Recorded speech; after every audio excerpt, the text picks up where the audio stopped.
इकडे मूलभूत नोंदीमध्ये सभासद विषयकमध्ये सभासद वर्ग आपण डिफाईन करू शकतो. ओपन इन न्यू टॅब म्हटलं मी राईट क्लिक करून इकडे याचा तर जे इकडे 13 नंबर होते याचा तर 12 ऑलरेडी इकडे नोंदवलेलं आहे. इकडे नवीन सभासद वर्गाचं नाव मी टाकू शकतो, तपशील टाकू शकतो.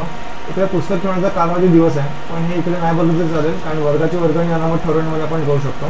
इकडे सक्रिय म्हणजे ॲक्टिव्ह आहे आणि डिफॉल्ट म्हणजे हा सभासद वर्ग डिफॉल्ट असणार आहे का, म्हणजे प्रत्येक वेळेस तुम्ही कुठल्याही पेजवरती गेला सभासद विषय तर त्या केसमध्ये तो हा सभासद वर्ग तुम्हाला डिफॉल्टमध्ये दिसेल. हा सभासद वर्ग तुम्हाला परत नव्याने निवडायची गरज नाही पडणार.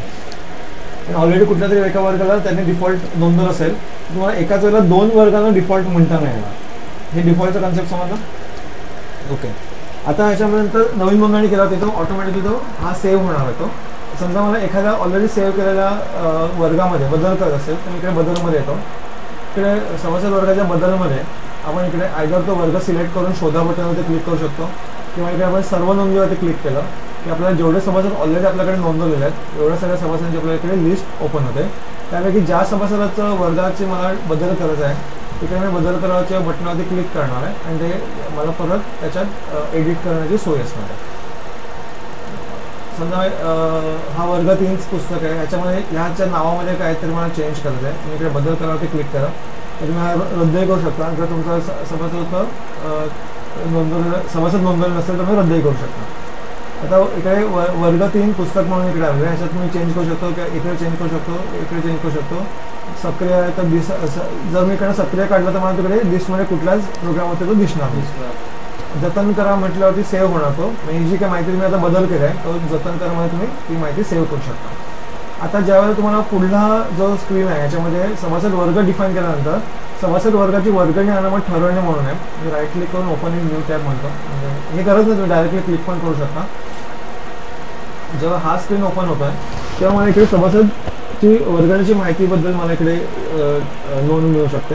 समजा मी एखादा सभासद इकडे सिलेक्ट केला पुस्तक म्हणून, जर ऑलरेडी याच्यावर नोंदवलेली असेल माहिती तर मला इकडे मेसेज येईल की बाबा याचा ऑलरेडी वर्गणीची माहिती इकडे नोंदवली आहे. दिस मेंबर डेटा ऑलरेडी एक्झिस्ट.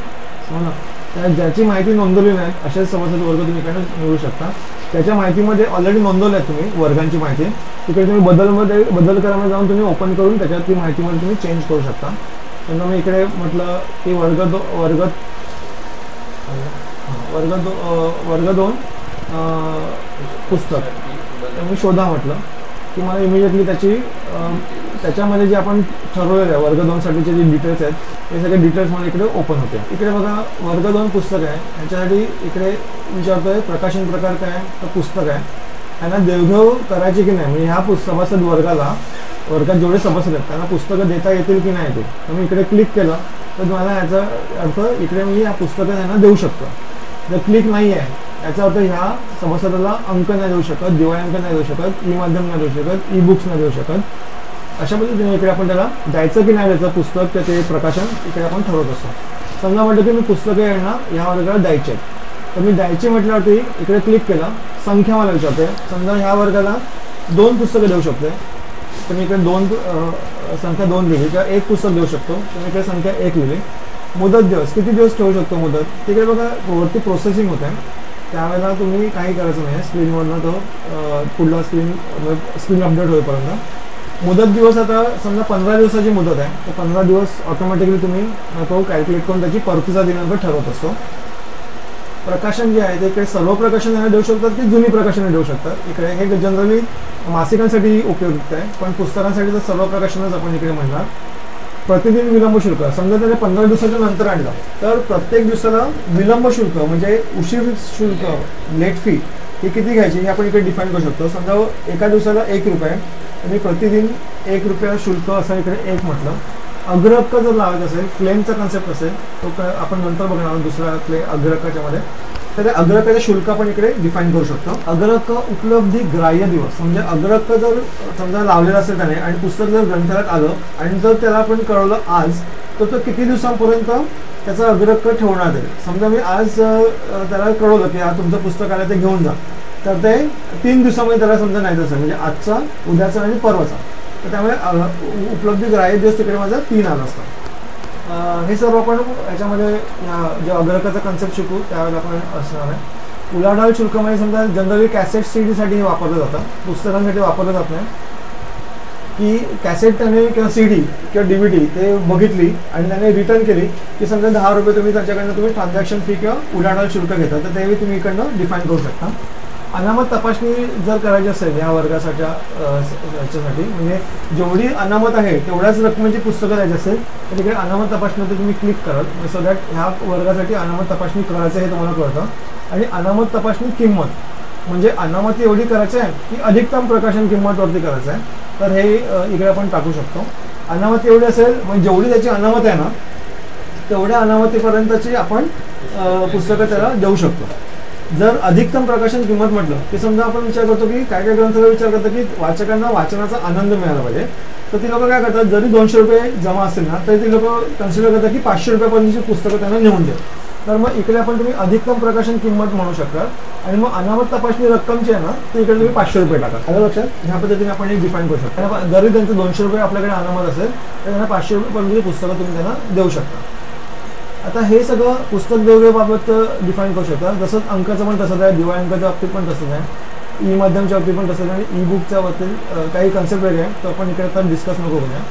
आता इकडे ना सभासदांसाठी हे रेट्स आहेत आणि सभासदेतर म्हणजे जे सभासद आहेत असभासद आहेत त्यांच्यासाठी हे रेट्स आहेत इकडे. तर समजा प्रवेश वर्गणी तुमच्याकडे 5 रुपये, तर तुम्ही 5 रुपये प्रवेश वर्गणी घेणार. सभासदेतर असलं तर तुम्ही 5 रुपये घेणार आहात. इकडे तुम्ही टॅबने पुढल्या फील्डवरती जाऊ शकता. ज्यावेळेला तुम्ही प्रवेश वर्गणी घेणार 5 रुपये त्यावेळेला ज्यावेळेला तो पावती आपण भरणार तेव्हा काय त्याला विचारत नाही ना प्रश्न की बाबा ह्याचं खातं कुठल्या खात्यात जमा करायची. तर तुम्ही इकडेच ना मूळ खातं जे आहे ना ते इकडे विचारतो बघा, तिकडे तुमचं प्रवेश वर्गणीचं खातं डिफाईन केलं असेल. जर इकडे प्रवेश वर्गणीचं खातं डिफाईन नसेल केलं तर तुम्ही ते लेखा विभागमध्ये हिशेब खाते नोंदमध्ये तुम्ही ते नोंदवू शकता. तुम्ही डायरेक्टली टाईप पण करू शकता. इकडे प्रवेश वर्गणीचं खातं आलं, इकडे मी जस्ट क्लिक केलेला म्हणजे खातं निवडलं. वरती तो तुमचं प्रोसेसिंग चालू आहे बघा, गोल येतोय, त्याच्या त्याने खातं निवडलं. जर या खात्याला जर उपखातं असेल तर ते उपखातं पण तुम्ही इकडे निवडावं लागेल तुम्हाला. पण ह्या बाबतीमध्ये उपखातं नाही आहे म्हणून इकडे काय ब्लँक दिसतं. जर हे सभासदाचं आजीव वर्गणी असेल तर आजीव वर्गणी सभासदांसाठी किती आहे किंवा सभासदेतरांसाठी किती आहे हे आपल्याला इकडे आपण डिफाईन करू शकतो.